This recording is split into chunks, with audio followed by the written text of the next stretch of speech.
There's a moment in every legend's career when you stop asking, can he still do it? And you start asking, will they let him? Because Steph Curry is still Steph Curry, still bending defenses, still warping the geometry of the sport. At 37 years old, he's still averaging about 28 a night, still living in the top tier of scorers, still making shots that feel illegal. And the craziest part, Steph hasn't fallen off. The situation has.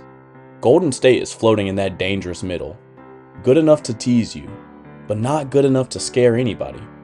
As of mid-January, they're sitting 22-19, hanging around the 8th seed, right where seasons go to die. And if you're the Warriors, and you're watching Steph do this, you don't get to retool forever, because Father Time doesn't negotiate. So this video is simple.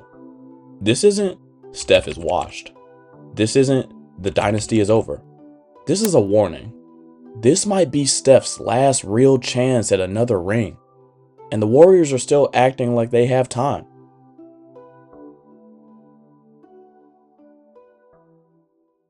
Let's establish reality. Steph is still doing the Steph thing. The thing that only happens when basketball gets possessed. He's putting up 28 points per game with absurd efficiency, drilling nearly 5 threes a night, and he's doing it with every defense designed to trap him, grab him, and make him give it up.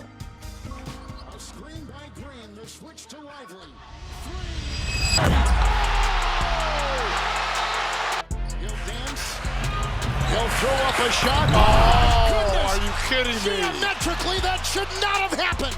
Curry sneaking down court. Hey, Curry with the dunk. Take a picture.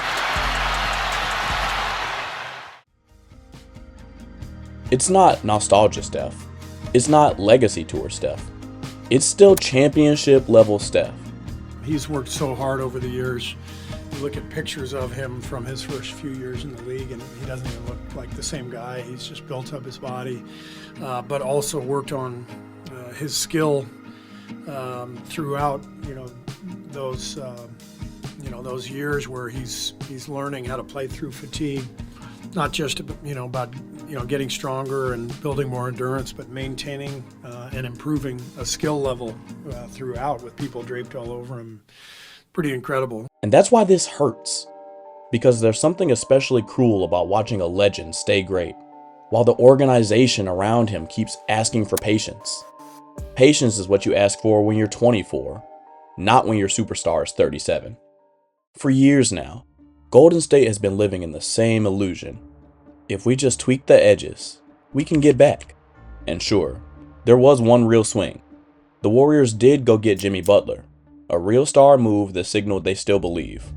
Jimmy Butler is a damn good basketball player. He needs the ball in his hands. He's going to make other guys better. He's going to defend on the other end. His basketball IQ is out of the roof, and I think that's where he gets the edge with Kuminga, where you put him in the game and you put him with Steph, you put him with those other guys, and you don't miss a beat.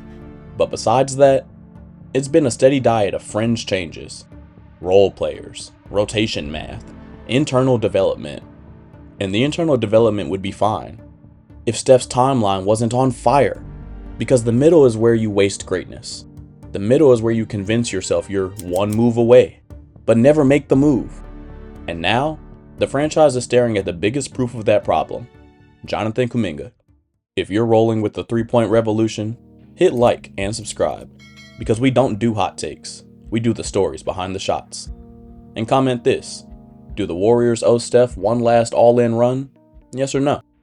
For years, the Warriors have treated Kuminga like a sacred asset, a future cornerstone, a we can't give him up piece, a player you keep because maybe he becomes a star. But here's the problem. Kuminga has never fit cleanly into what Golden State actually is. He's a slasher in a read and react system, a rhythm athlete in a movement offense, a player who needs touches on a team built around the gravity of the greatest shooter ever. And after years of role shifts, inconsistent minutes, and clunky lineup experiments, it finally snapped. That he is a player that is just in the wrong system, because he's not a stand-up three-point shooter, wait in the corner type of guy. So if you have a team that is going, like Golden State plays like a tornado instead of direct at baskets. They stay on the perimeter and they play like a tornado. He's a driver slasher full court player. So I just think it's style of play. On January 15th, the first day he became trade eligible under the terms of the deal he signed last summer, Jonathan Kuminga demanded a trade. That's not a rumor. That's not monitoring the situation. That's a player saying, I don't believe this team is going to use me right, and I'm done waiting. And honestly, that's not crazy, because Kuminga's story in Golden State has been uncertainty. But the Warriors' story with Steph has been worse. Wasted time. Now, the deadline is staring them in the face. February 5th. And the league knows it. Multiple reports have already connected interest from teams like the Kings, Lakers, Bulls, and Mavericks. So here's the uncomfortable truth. Kuminga is a worthy asset, but he's also the clearest sign the Warriors have been trying to live in two timelines at once. And that ends now. That relationship is over.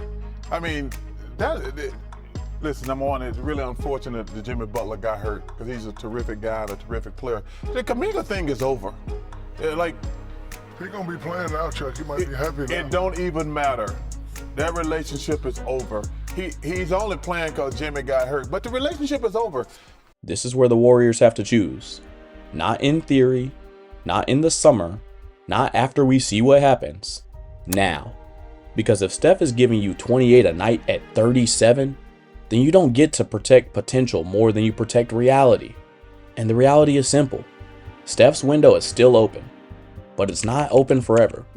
So the move isn't trade Kuminga for anything. The move is trade Kuminga for firepower. A real second punch. A real playoff problem. Someone who can take pressure off Steph when teams trap him 30 feet from the rim.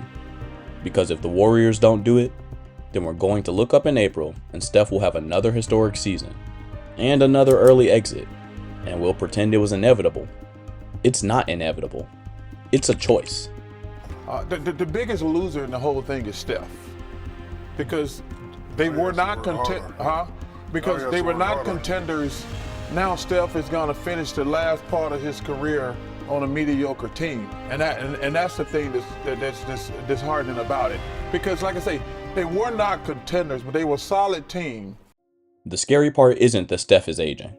The scary part is that Steph is still great, and the Warriors keep acting like greatness is renewable. It isn't.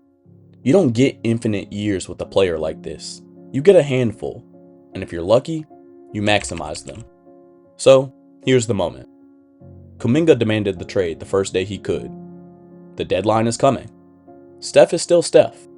Now, the Warriors have to decide what they want their story to be. Because if they don't go all in now, then Steph's last chance won't be a video title. It'll be a eulogy.